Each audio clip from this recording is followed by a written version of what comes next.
Upstockers. Happy Memorial Day weekend. It's Friday, sitting in our broiler Red Ranger pen from Hoover's Hatchery. Our beautiful Red Ranger chicks that we got about 2 weeks ago are up and running. Thea and I just got done scooping the manure. I should say Thea scooped the manure. I watched. It's part of being the boss. But we laid down some nice straw for them here and getting them situated. And yeah, they're off to the races now. So these things will stay over here. This is kind of our nursery pen that we start our broiler chicks in over at my farm. So last night it got pretty cold. A lot of areas in the upper corn belt actually got down, especially north here, got down to close to freezing. So I came out here this morning and I only had my one heat lamp. I was used to the 80-degree temps and they really didn't need it. So I added the second one here this morning because they were huddled together pretty good. So hopefully they'll be in better shape. But these guys will stay here for probably about the next 2 weeks. So we like to get them up big enough so that they're able to handle the temperature extremes of being out in the chicken tractors in the cropper. And we will be moving them over there roughly. Kind of the goal right now is I think probably about 2 weekends from Memorial Day here, the way it sounds. Sounds like the bigger barn is probably going to take a little bit more time, so we're probably going to be delaying back about the same weekend we launched last year, which was around June 14th. So that's the plan for now. So we're moved over to the farm here. We're going to do a couple things. We moved the goats and the sheep here about 10 days ago over here to the farm, and we just set up this temporary fencing so they could make use of our parking lot rye. So they've been grazing on that, but the big news is today is that we're going to actually move Cluster Cluck 5000 from last year over here, and we're going to get them in that so that Fia and Juice don't have to move this silly fence every day. So is that good for you, Fia? Oh yeah. Yeah. So you're going to see the transport process, cross our fingers, of the barn down the highway. We'll be moving shortly. So I wanted to show the corn's finally up, or it's been up, I guess. It's easier to see now. So I wanted to show the 60 and the 90-inch corn experiments. So right now we're standing in the 90-inch corn split row. So planted corn on 90-inch centers, and then we'll have this corridor in between that we're going to probably be building some smaller animal tractors to run through here. Might do some stuff with chickens, maybe some meat rabbits, maybe have a goat or a sheep out in front. But we wanted to have a couple different things to try, different widths. So we'll move over, and you can see right next door we have our 60-inch corridors right here. So you can see these. So essentially 2 rows wide, and the corn coming up through the rye cover crop. We'll keep walking here as Fia doesn't trip walking across. The other night before the rain came here, you can see it's kind of moist, which is great. I came out here and gave everything a shot of nitrogen with a mini truck, but it was a perfect time. The corn that came up first was looking a little bit anemic, and I also came into our pasture strips and laid down some nitrogen into them for the pasture to take off. And you can see in here that we mowed our rye off, and then now we've got a lot more light for the oats and some of the rape and some of the field peas and stuff that's down here to actually start to take off. So by the time we get stuff launched in the next 10 days to 2 weeks, we're gonna have some really good pasture out here as well. So I said last week that we came out and we mowed this rye off, which we timed it about perfectly because we clipped a lot of these heads off. This is actually in the barley and field pea strips, so you can see the field peas and the barley that are kind of intertwined here. So we're not going to have probably a super awesome stand, but it does look like these are recovering and continuing to grow out of stuff. So we'll see what happens, but I just wanted folks to see what that intercrop mix of those two things look like in our second row crop strip with this mix in it. So I wanted to talk a little bit more about this nitrogen application that we put on here a couple days ago. So when I planted the stock cropper corn, I did not have any nitrogen down on this. And when you plant corn without nitrogen, it requires nitrogen, it'll come up and it can actually look kind of pale and yellow. And so what I wanted to do was come out and give it a quick shot where we band the nitrogen right next to the corn plants to give them just kind of a quick burst of N, and that'll help green things up and give it a lot of oomph to get it up out of the ground and running. So that's what we did right ahead of that rain. The rain helps take it into the roots right away, and our placement is really precise with doing that so the roots access it right away, and it really helps the corn. You can see it in a couple days, the difference it makes by giving it a quick little hit of nitrogen.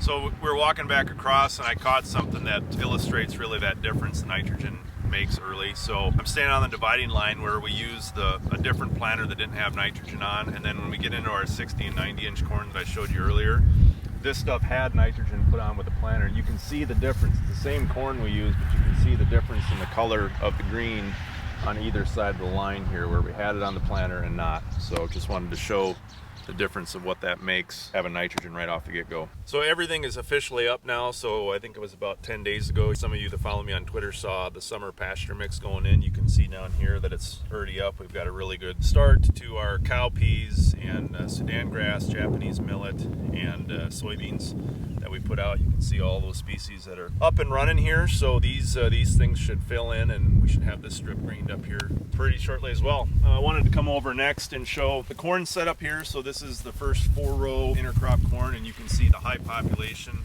row on the outside here. So we've got corn spaced about 2.5 to 3 inches apart. This is where we were trying to drop about 60,000 kernels per acre on the outside row, and then the inner ones here are at 42,000, I think. But everything's coming up, looks great. We got a really good stand, didn't lose hardly anything. I'm glad we waited to plant until things were a little bit warmer. Our soybeans are coming really good right next door here. It's really cool right now. I mean, I think temps about 45 degrees. It's gonna be cool for the next couple days, but we're gonna start warming back up again next week. We've got some good moisture. Things are looking up the next 2 weeks for the cropper.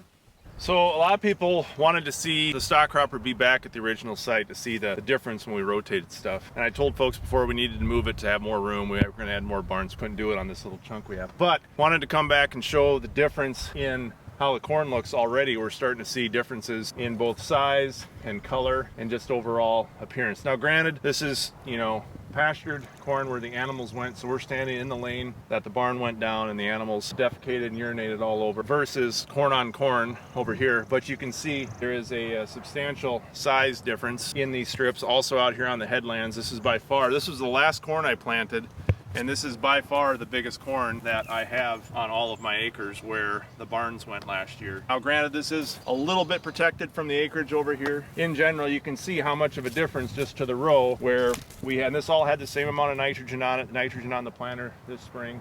We'll see how this goes. We're going to track this through the rest of the year, and I'd like to take some residual nitrogen soil tests here to see how the soil here compares with where we've got the corn on corn, just to see how much nitrogen was left over from the animals from last year for this year's crop. But folks wanted to see it. Here's kind of the first sneak peek. We'll keep bringing you back to this site as the season goes on.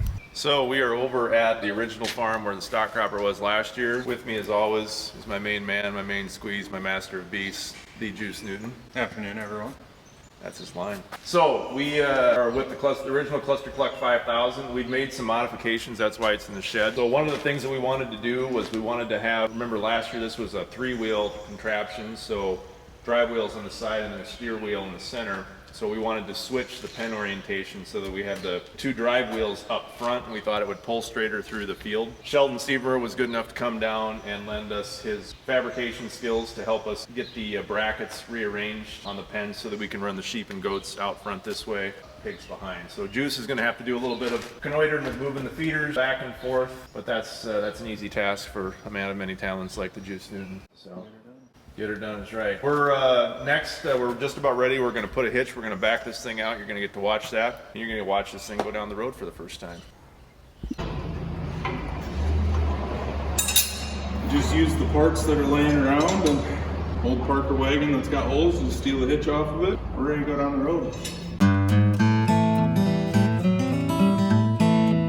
Like we practiced that.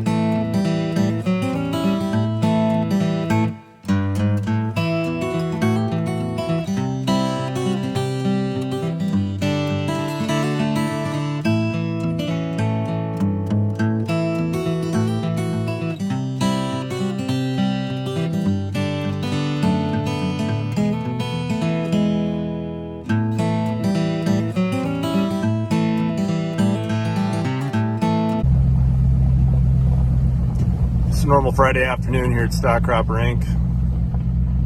Pulling a Cluster Cluck 5000 down a gravel road, trying not to put it in the ditch.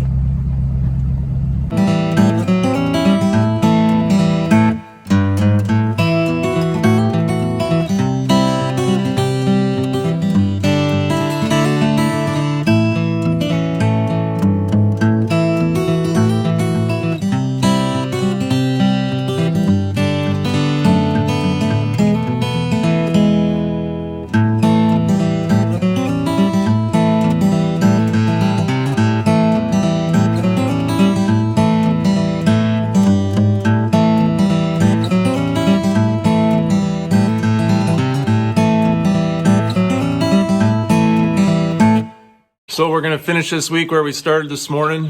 Just got done with evening chores here with the broiler chicks, getting them fed and watered. It's been an awesome week. It was really good to get the barn reconnoitered and moved over to the stock cropper plot and get some sheep and goats out into it. Got a lot more things coming up this week. Last thing I'll say, I've said it for a million times, but we're going to hit it actually this week. We are going to crack 1,000 subs this week, and we're going to do it with your help on YouTube. So if you have not subscribed to this channel, and there are a ton of you, Fia has taught me lots of things about YouTube in the last week. We looked at the analytics. 50% of you are not subscribed that have watched videos in the last 3 months. So please, for the love of God, hit the subscribe button so we can get over 1,000 subscribers and be able to turn on our live stream cam when we get the barns launched in the field here in the next 2 weeks. We're trying to bring you good content and do some crazy stuff here in ag. All I'm asking you is hit the little red button in the corner, please.